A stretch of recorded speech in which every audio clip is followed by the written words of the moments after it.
Hello everyone. आज हम present perfect tense का अध्ययन करेंगे। जैसे कि टेंस के इंट्रोडक्शन में आपको बताया था कि जो परफेक्ट टेंस होता है इसका अर्थ पूर्णता प्रदर्शित करता है कि कोई वाक्य कंप्लीटनेस प्रदर्शित करता हो। जैसे कोई भी काम भूतकाल में चल कर के अब वर्तमान में पूर्ण हो गया हो, समाप्त हो गया हो, इसका वर्तमान पर भी प्रभाव हो, ऐसे वाक्य प्रेजेंट परफेक्ट टेंस के अंतर्गत आते हैं। जैसे मैं स्कूल जा चुका हूँ, मैं अंग्रेजी पढ़ा चुका हूँ, इस प्रकार के वाक्य।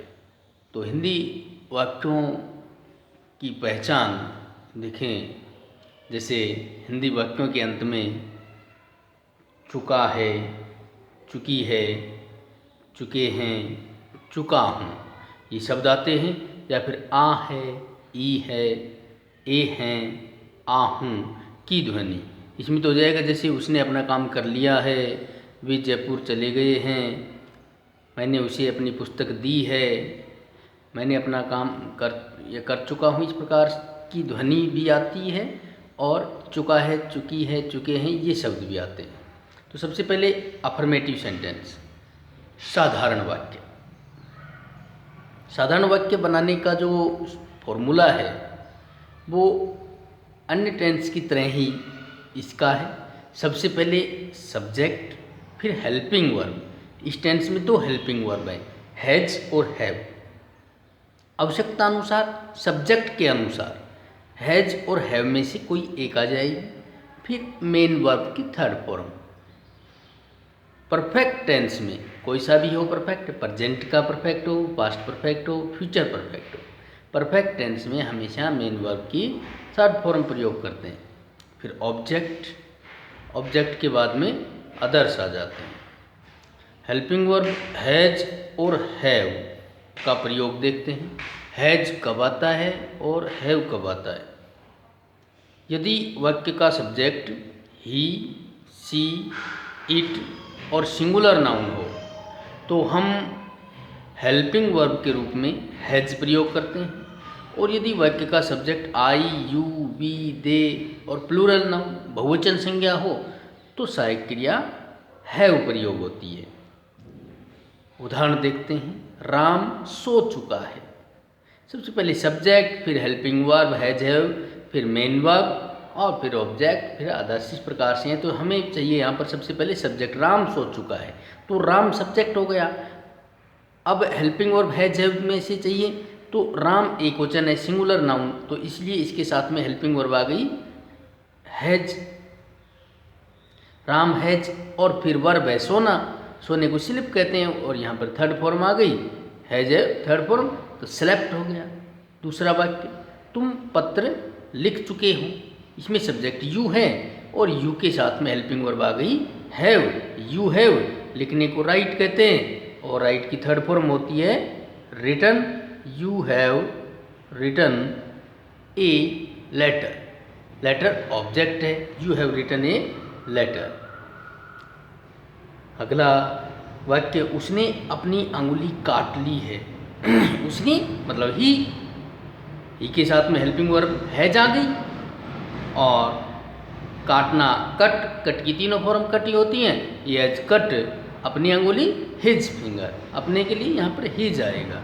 जो सब्जेक्ट है उसी का जो पॉजेसिव प्रोनाउन है वो यूज होता है। नेगेटिव सेंटेंस, नकारात्मक वाक्य। जैसे कि साधारण वाक्य बिल्कुल सामान्य कथन होते हैं, नकारात्मक वाक्य में उनमें नहीं और जोड़ दिया जाता है। जैसे वह स्कूल जा चुका है, ये तो साधारण वाक्य था। वह स्कूल नहीं जा चुका है, ये नकारात्मक वाक्य हो गया। तो नेगेटिव सेंटेंस में हिंदी में नहीं बढ़ता है और अंग्रेजी में नॉट और बढ़ जाता है। जैसे सूत्र देखते हैं हम नकारात्मक वाक्यों का, तो बिल्कुल साधारण वाक्य की तरह ही सब्जेक्ट से शुरू हुए, फिर हेल्पिंग वर्ब आ गई, जो हैज और हैव हैं, दो हेल्पिंग वर्ब हैं, इनके साथ में नॉट और लग जाता है। Subject has have plus not, फिर मेन वर्ब की third form plus object plus others. वो बाकी सेम है, केवल हेल्पिंग वर्ब के साथ में नॉट लगाना है। बाकी साधारण वाक्य का जो पैटर्न था वैसा ही है। जैसे उदाहरण देखते हैं, मैंने एक आम नहीं खाया है। मैंने मतलब मैं सब्जेक्ट हो गया, आई के साथ में हैज में से हेल्पिंग वर्ब आ गई हैव, नेगेटिव है नॉट लगा दिया। खाना ईट होता है, ईट की third form eaten, I have not eaten a mango, ये ऑब्जेक्ट हो गया। वह भोजन नहीं पका चुकी है, वह ही और सी होता है, पका चुकी है मतलब कि वह सी है।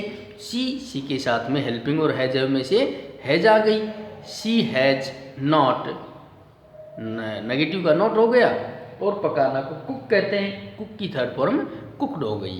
तो सी हैज नॉट कुकड फूड, यहाँ पर ऑब्जेक्ट फूड। इंटरोगेटिव सेंटेंस, प्रश्नवाचक वाक्य, जैसा कि पहले वाले टेंसेज में मैंने आपको बताया था कि प्रश्नवाचक वाक्य दो प्रकार से बनाते हैं, दो प्रकार के होते हैं। एक तो वे जिनका आंसर यस और नो में दिया जा सके, और एक वो जिनका आंसर किसी शब्द वाक्य फ्रेज में दिया जाता है। तो जिनका यस और नो में उत्तर दे सकते हैं, हम उनकी अंग्रेजी हेल्पिंग वर्ब से शुरू करते हैं। और ऐसे वाक्य हिंदी में क्या से शुरू होते हैं, हिंदी क्या से शुरू हो, अंग्रेजी हेल्पिंग वर्ब से शुरू कर देंगे।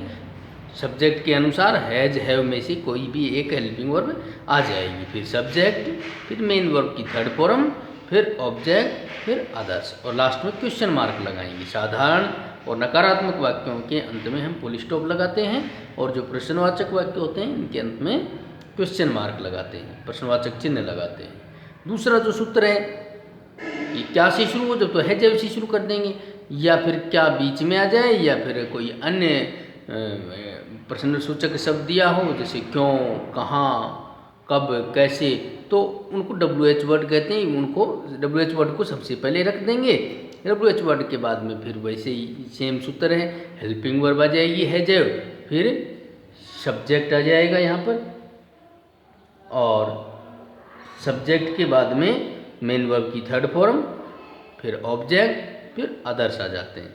बिल्कुल सेम यही सूत्र रखना है, WH वर्ड, फिर हैज हैव, फिर सब्जेक्ट, फिर मेन वर्ब की थर्ड फॉर्म, फिर ऑब्जेक्ट। कुछ उदाहरण देखते हैं। क्या तुम खाना खा चुके हो, क्या तुम खाना खा चुके हैं, खा चुके हो, क्या से शुरू है, तो हेल्पिंग वर्ब आएगी हैज अथवा हैव। सब्जेक्ट यू है, तो यू के साथ में हैव हेल्पिंग वर्ब आ गई, हैव यू, ईट मीन्स खाना होता है, और थर्ड फॉर्म हो गई eaten, have you eaten of food, have you eaten food, तुमने क्या खाया है। देखो इसमें क्या शुरू में था, हैव से शुरू हो गया। अब इसमें क्या बीच में है, तो क्या बीच में आए तो हम व्हाट से शुरू करते हैं, इसको ध्यान रखना है। व्हाट से शुरू करेंगे, व्हाट, और फिर वही WH वर्ड वाला सूत्र है, WH वर्ड व्हाट आ गया, हैज हैव हेल्पिंग वर्ब आ जाएगी, तुमने यू के साथ में हैव आ गया, व्हाट हैव यू सब्जेक्ट हो गया, और ईट खाना थर्ड फॉर्म ईटन हो गया, व्हाट हैव यू ईटन। वह कहाँ जा चुका है, इसमें प्रश्न सूचक शब्द कहाँ है, कहाँ को वेयर कहते हैं, तो वाक्य को वेयर से शुरू करेंगे। वेयर शुरू में आ गया, और सब्जेक्ट ही है, तो ही के साथ में हैज हेल्पिंग वर्ब आ जाएगी, वेयर हैज ही गॉन, जाना गो कहते हैं, गो की थर्ड फॉर्म गॉन हो गई। इंटरोगेटिव नेगेटिव सेंटेंसेस, प्रश्नवाचक नकारात्मक वाक्य, ऐसे वाक्य जो प्रश्नवाचक भी हों और नकारात्मक भी हों। सेम वही क्या से शुरू हो, तो हैज हैव से शुरू करते हैं, कोई अन्य प्रश्नसूचक शब्द हो WH वर्ड से शुरू करते हैं। केवल अंतर कहाँ पर हुआ है, सब्जेक्ट के बाद में नॉट और लगा दिया गया है, बाकी समान प्रश्नवाचक वाक्यों वाला ही पैटर्न है। तो उदाहरण देखते हैं। क्या वह एक पत्र नहीं लिख चुका है, हेल्पिंग वर्ब हैज से शुरू हो गया, हैज सब्जेक्ट ही, और फिर नॉट, हैज ही नॉट, लिखने को राइट कहते हैं, राइट की थर्ड फॉर्म रिटर्न हो गई, और ए पत्र, जो एक पत्र है ये, इसका ऑब्जेक्ट हो गया, has he not return a letter. अगला वाक्य देखते हैं। तुमने अपना गृह कार्य क्यों नहीं किया है, क्यों भी है और नहीं भी है, मतलब प्रश्नवाचक वाक्य भी है और नकारात्मक भी है। क्यों है तो वाई से शुरू कर देंगे, वाई मीन्स क्यों, वाई, फिर यही सूत्र लगेगा, WH वर्ड तो वाई आ गया। फिर हैज में से हेल्पिंग वर्ब चाहिए, यहाँ पर हैज आएगा या हैव आएगा, ये यू सब्जेक्ट है, इससे पता चलता है। यू सब्जेक्ट है तो यू के साथ में हैव आ गया, वाई हैव यू, नेगेटिव का नोट यहाँ लग गया सब्जेक्ट के बाद में। करना को डू कहते हैं, डू की थर्ड फॉर्म हो गई done, why have you not done, अपना गृह कार्य, योर होमवर्क। ये अपना है वो सब्जेक्ट के अनुसार यूज करते हैं, सब्जेक्ट का जो पॉजेसिव प्रोनाउन है वो आता है अपने के अर्थ में। यदि तो उसका अपना, वह अपना गृह कार्य, तो वह का, ही का हिज होमवर्क हो जाएगा, सी होता तो हर होमवर्क हो जाएगा। यदि वे अपना गृह कार्य, तो वे का दे होता तो दे का देयर हो जाएगा, देयर होमवर्क हो जाएगा। Thank you.